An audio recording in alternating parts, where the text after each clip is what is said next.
Certo. Amine, também já é sua vez de deixar ficar aqui a sua opinião com esta situação da TSU que está a preocupar os funcionários públicos, tendo em conta que a sua implementação, desde a sua implementação até hoje, nem água vem e nem água vai. Qual é a sua opinião em relação a esta assunto? Boa noite e obrigado por me conceder esse espaço para exprimirmos aquilo que são os nossos sentimentos, que tem nada a ver com o público em geral, Moçambique, por esta mesa redonda, que agora nos contemplamos. Bom, acerca disso, de facto, é um assunto que está a dar muita tinta no nosso país todo, não é? Sobre as falhas que ele teve. Essa tabela salarial única, ela apareceu com promessas boas de se reajustar os salários dos moçambicanos, que os moçambicanos, pelos salários míseros, se olhavam naquela perspectiva de que a vida vai melhorar. E houve um acréscimo, né, de 11,8% a 14%, isso dá a 2,2% de aumento. E que isso não é pouco, quando se trata de valores exorbitantes, e é questões de matemática, é questão de proporcionalidade. Então, o dinheiro, de facto, para o aumento não faltou, certo? Mas houve uma precipitação na implementação do TSU, porque houve uma falta de estudos de viabilidade, se esse processo correria bem ou não.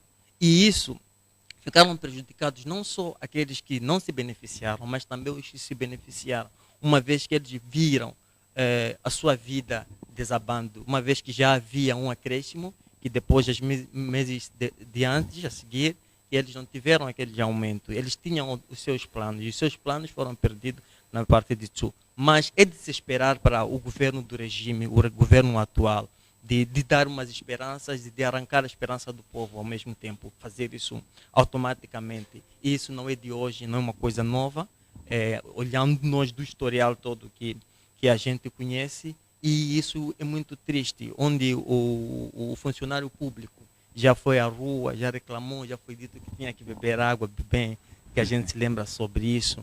E esses aspectos vão cada vez mais agravando. E a parte que mais me preocupa, na verdade, não é o lado do governo que faz promessas e não cumpre, né? O fato que mais me preocupa é o lado do povo, que mesmo olhando isso, os funcionários públicos, sabendo mesmo disso, eles vão lá e depositam confiança neles. O povo nunca aprende, parece que sofremos um pouco de miope, né? Gostamos do castigo. E quando se apresenta uma chance da gente poder mudar, o povo tem medo de mudar. Essa é a parte mais preocupante. Agora, sobre o TSU, está bem claro de que o Estado, mais uma vez, falhou nos estudos de viabilidade e no desvio do fundo. Quando o colega do painel aqui estava a falar sobre o desvio do fundo no setor da educação, quando apareceu ali, houve uma flaga que até a diretora não estava lá presente. Aqueles aspectos significa ainda existe uma coisa por aferir. Como é que funciona o pagamento salarial? Por que existe essa brecha de se desviar o fundo do funcionário? Será que dá-se alguém no seu bolso e ele tira do seu bolso e distribui? É assim como funcionam as coisas. Então, existem métodos de implementação que o nosso governo deve melhorar, né, nesse sistema de pagamento. Ou então, pode ser também uma história. Bem, eu espero tudo deste regime, né? Isso pode ser apenas um filme que a gente está assistindo. Por exemplo, um dos pontos que me faz pensar de que pode ser um filme, é apenas um papel que eles estão a usar, é o facto de que, como é tratamento as coisas. É uma coisa simples assim, eu desvio o fundo e aparece meu superior e diz tem que devolver isso até às 12, etc. É simples assim, é esse tratamento formal que se deve ter ao desvio de fundo, onde as pessoas estão aqui, né? Às tantas, existe uma falha lá e eles precisam apenas de limpar a barra. Tudo bem, eu ainda não tenho não tenho como aferir isso com tamanha certeza de que pode ser sim que se desviou, mas se for que se desviou é porque existe uma falha aqui de método de pagamento. Não é esse método que se deve usar, né? O dinheiro pode trazer muitos pensamentos. Você vai me dar dinheiro para eu distribuir muita gente, aquele dinheiro eu posso de facto desviar. Então, existe uma necessidade de implementação de métodos para que isso não aconteça futuramente. Certo. Na verdade, a tabela salarial única ainda continua a deitar muita tinta e neste momento há informações que ainda não são fidedignas que dá conta de que a TSU volta na sala das operações. Depois do presidente da República ter dado o ultimato, que na verdade ter comprovado ou ter prometido ao povo moçambicano que TSU não voltaria mais na sala das operações. O que é que está a acontecer depois do presidente tomar alguma decisão e depois recuar? Na sua ótica, o que é que está a acontecer? Também, só para recuar, só para subsidiar assuntos mesmo de recuar na decisão, nós conseguimos ver o presidente em plena Magna Casa, que é a República, onde ele prometeu que o governo não tinha capacidades para pagar o décimo salário. Mas algumas instituições pagaram. Algumas instituições conseguiram pagar. E nesta situação da TSU e nesta reviravolta, digamos assim, porque o presidente toma a decisão, depois tem que se colocar, tem que voltar. Na sua ótica, o que é que está a falhar aqui? O que é que está a falhar realmente? A organização em si falha. O estudo de viabilidade, como disse, que é o epicentro da falha, é o estudo de viabilidade.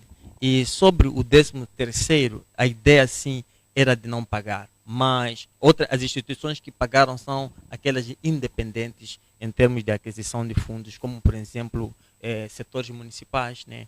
Os polícias municipais, etc. Esses sim pagaram independentemente porque era um direito que se rouba. E para o governo decidir que não se paga o 13º, ele se viu sem fundos suficientes, entre aspas, sem fundos suficientes, porque houve gastos desnecessários no reajuste de TSU, porque o estudo do tabela única salarial, ela tem que contar de que não é uma coisa que você tem que dar 2 meses e parar, é um processo contínuo. Então, se tu aumentas hoje um salário, deves saber de que este salário tu tens que manter ele por longo do tempo, porque é um aumento de tabela única, é uma tabela que vai ser fixa. Então, não podemos apenas olhar pelo que nós temos agora, mas temos que olhar pelo crescimento da economia, né?